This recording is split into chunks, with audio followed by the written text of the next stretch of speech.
Merci et bienvenue dans Actu Plus, votre magazine politique web qui vous permet de connaître en quelques minutes les questions majeures qui ponctuent l'actualité ici en République démocratique du Congo. Et pour ce numéro, nous avons reçu pour vous un jeune cadre du MLC. Il s'appelle Yves Kitumba. Il est revenu sur la problématique du procès en appel de Jean-Pierre Bemba, mais également la problématique liée à l'unité de l'opposition.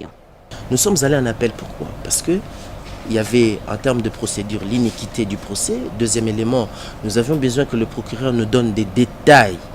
Parce que il n'y avait pas que le troupe du MLC à Bangui, il y avait des Tchadiens, des Libyens, des Centrafricains eux-mêmes. Alors qu'ils nous donnent des détails avec certitude que les faits reprochés à Jean-Pierre Bemba ont été exactement commis par les militaires du MLC. Ce qu'il a été incapable, vous avez vu le procès. Troisième élément, c'est les commandements. Pendant que Jean-Pierre Bemba était ici au Congo, les troupes étaient dans des opérations sous un commandement opérationnel, un commandement militaire qui passe du chef d'état-major jusqu'au chef de l'État qui était en fonction, notamment paix à son âme, Ange Félix Patassé, et le chef d'état-major. En quoi Jean-Pierre Bemba faisait partie du commandement militaire pour être puni en tant que chef militaire. Et quatrième élément, c'était de démontrer avec des preuves qu'il y avait des commandements venant de lui à partir de Bangui et qu'il soit inculpé en tant que chef militaire. Le procureur était incapable, vous avez vu le procès, il était incapable. Il s'est appuyé sur des papiers de presse, sur des appels téléphoniques et sur des rapports non authentifiés. Et en plus de cela, si nous pouvons encore ajouter la condamnation, nous avons attaqué également la condamnation de 18 ans. Pourquoi?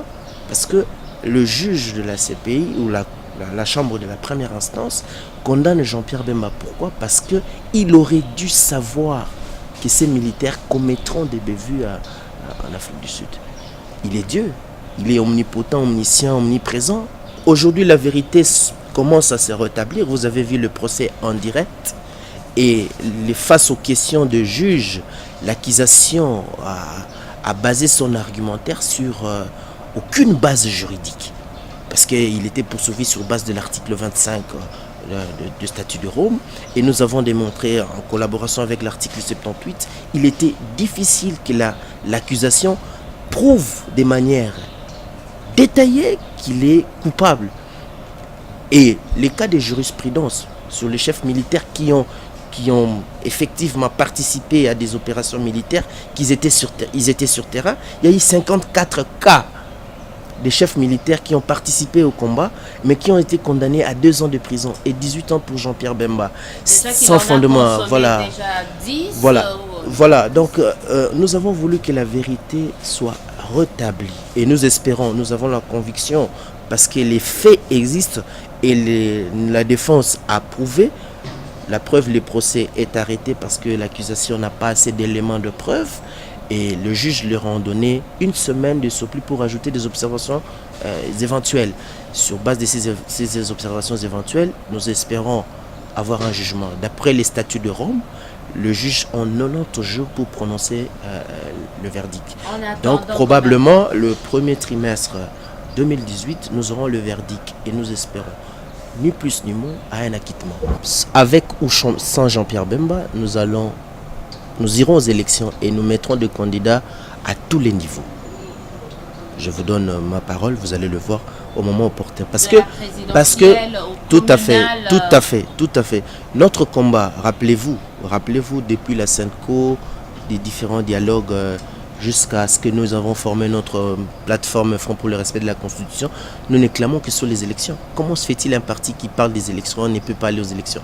Lorsque nous parlions des élections, Jean-Pierre Bemba il est toujours à La Haye. Mais vous pouvez aussi, il est toujours à La Haye. Et nous ne savions pas, nous ne savions pas qu'il y aurait procès. Il y aurait la date fixée par la Cour pénale n'était pas tout à fait connue. Lorsque nous parlions des élections à son temps, lorsque nous disions jusqu'à présent, nous insistons pour qu'il y ait des élections dans notre pays. Nous sommes un parti. Jean-Pierre Bemba, c'est le président du MLC qui incarne, bien entendu, la vision du MLC. Mais le MLC est une structure. Donc, la structure fonctionne, 10 ans bien que Jean-Pierre Bemba ait été empêché, mais la structure a fonctionné. Nous allons continuer à fonctionner avec ou sans lui. Je ne sais pas, les présidents de la CENI, il veut qu'on lui parle en chinois pour qu'il comprenne.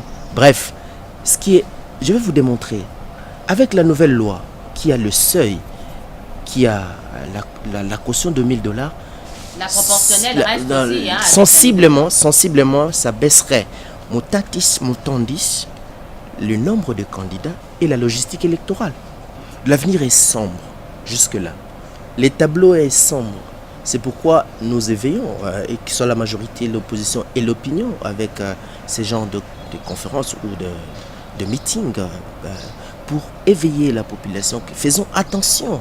Tout ce qui pourra arriver dans ce pays, ce sera la responsabilité de la majorité. Parce que c'est elle qui a la machine.